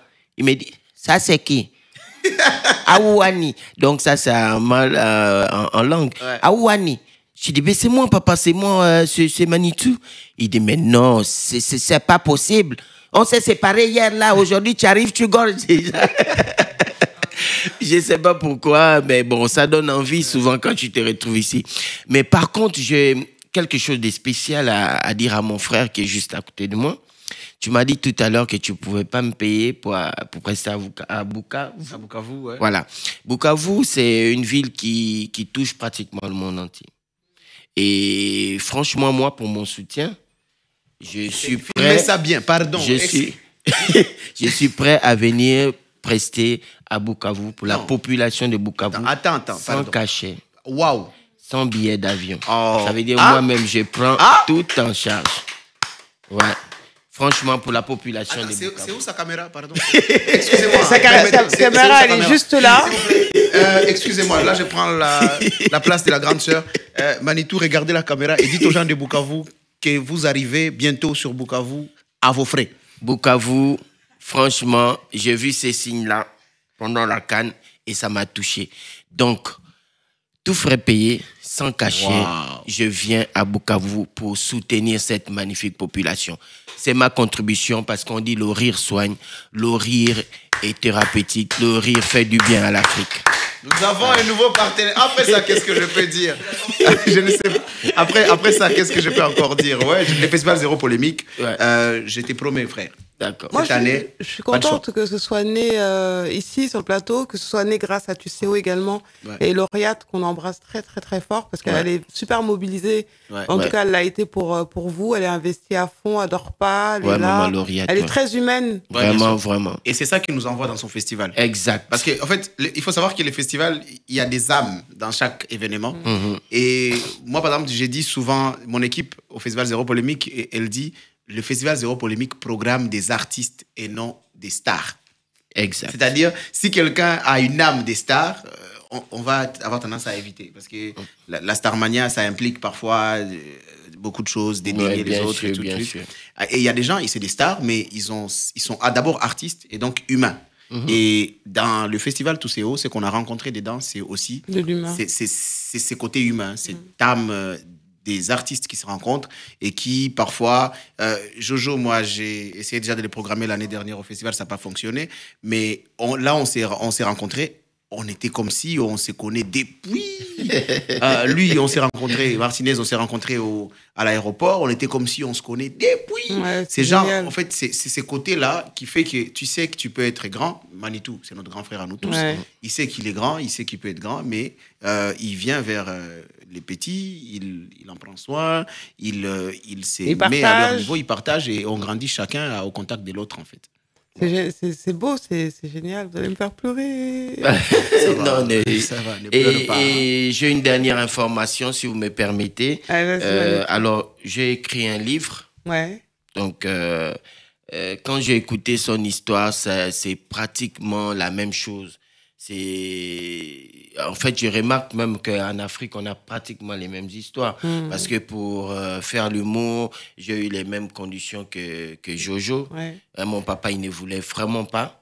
Il m'a dit, si tu oses encore monter sur scène, je descends mon pantalon et tout et tout. Donc, tu vois un peu, c'était très fort, mais j'ai vraiment insisté. Il reste une minute, j'ai vraiment insisté et tout et tout.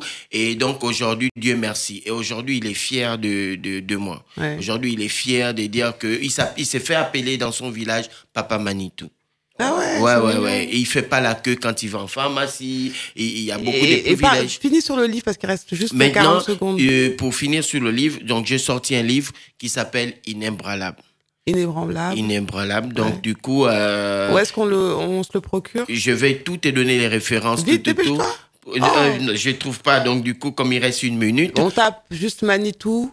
Inébranlable, je pense le site, c'est ce que j'ai cherché. Inébranlable, Manitou. Aujourd'hui sur Internet, on trouve tout, on tape seulement Manitou. Manitou, humoriste gabonais, c'est que sûr, je vais publier sur ma page. Vous tapez, voilà, sur Facebook, vous tapez simplement Manitou, humoriste gabonais, vous aurez toutes les informations. À Cergy, samedi, donc pour les voir tous sur scène, vous ne le regretterez pas, faites un détour si vous êtes dans le 9-5. On rend l'antenne et on se retrouve demain à 10h, même rendez-vous.